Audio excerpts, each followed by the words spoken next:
थोड़ा ना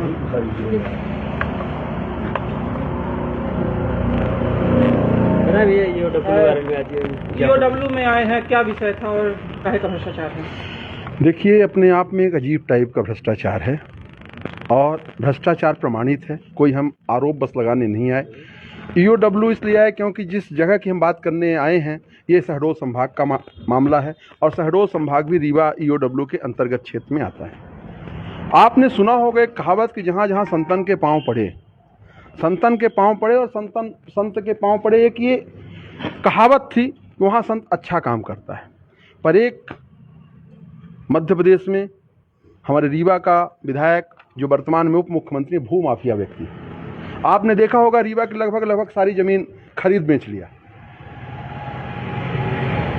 जैसे ये शहडोल के प्रभारी मंत्री बने तो हमें आश्चर्य हुआ कि यार ये व्यक्ति सिंगरौली का नहीं बना। इस बार सिंगरौली में अभी तक इनका पूरा काम चल रहा था।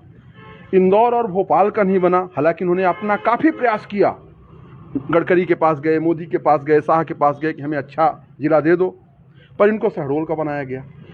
अब जब शहडोल का बनाया गया मंत्री तो मैं इनके पीछे पड़ा कि यार वहाँ ये क्या बेचेगा, आदिवासी हैं बेचारे, गरीब हैं, वहाँ पे जंगल और ज़मीन है, तो आदिवासियों का क्या करेगा।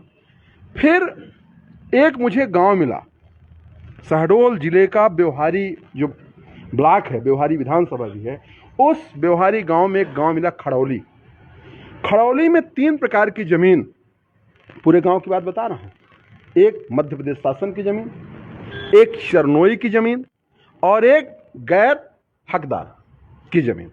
3 प्रकार की ज़मीन जब मैंने देखा तो वहाँ 2 पटवारी, एक नायब तहसीलदार अमित मिश्रा जो राजेंद्र शुक्ला जी के रिश्तेदार हैं और आज उन्हीं की कृपा से सिंगरौली में वहाँ पे नायब तहसीलदार हैं और पूरा काम वही करते हैं, वही देखते हैं। उनको रीवा के कमिश्नर भी नहीं हटा पा रहे हैं, वहाँ का प्रभारी मंत्री भी नहीं हटा पा रहा, वो अमित मिश्रा और वो दोनों पटवारी ने इस 3 प्रकार की ज़मीनों का कलेक्टर के माध्यम से, जो नहीं किया जा सकता, हमारा रेवेन्यू का एक्ट कहता है कि आप चरनोई की भूमि को जब सरकार, राजस्व मंत्री और मुख्यमंत्री चाहेगा तो आदिवासियों को, अनुसूचित जनजाति को पट्टा दोगे, उसको अपने परिवारजनों के नाम करके बेच नहीं सकते, गैर हकदार की ज़मीन आप बदल नहीं सकते। और इसी प्रकार मध्य प्रदेश शासन की ज़मीन खसरा सुधार भी लगाओगे, किसी गलती से हुआ होगा तो आप उसको अपने परिवारजनों के नाम करके फिर आप टुकड़ों टुकड़ों में उसको बेच नहीं सकते। पूरा का पूरा चीज़ आज हमने यहाँ आर्थिक अपराध कार्यालय में दिया है और एसपी साहब ने बोला है कि हम इसके विधिवत जांच करके एफआईआर करेंगे। तो आपको ये हम बताने आए कि एक गांव में जब ये 200 करोड़ से ज़्यादा का घोटाला हुआ और उस घोटाले का संरक्षण वहाँ के प्रभारी मंत्री और रीवा के विधायक राजेंद्र शुक्ला जी ने, राजेंद्र शुक्ला जी, क्योंकि मीठ मीठ गप गप कड़ू कड़ू थू थू नहीं हो सकता।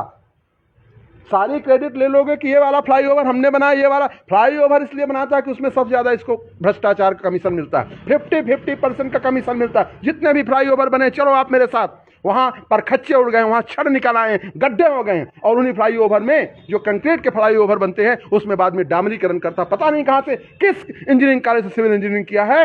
एक सिविल इंजीनियर बुला के बता दो कि कंक्रीट के ऊपर डामरीकरण होता है, मैं राजनीति छोड़ दूंगा। पर एक ऐसा व्यक्ति यहाँ से वहाँ पहुँचा और आज वो आदिवासियों की ज़मीन खाने में लग गया। कितना भूख है इसको ज़मीन खाने की।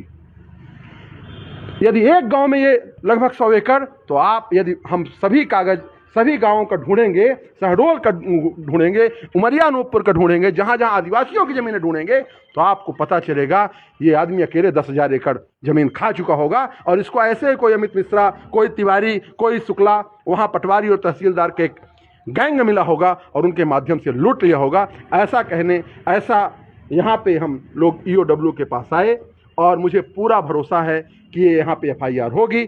और ये तो कागज़ है साहब, आप भी जानते हैं कि कागज़ कभी मरता नहीं। सरकार बदलेगी और राजेंद्र शुक्ला जेल में होगा। राजेंद्र शुक्ला बच नहीं सकते, उनको जेल जाना होगा। धन्यवाद।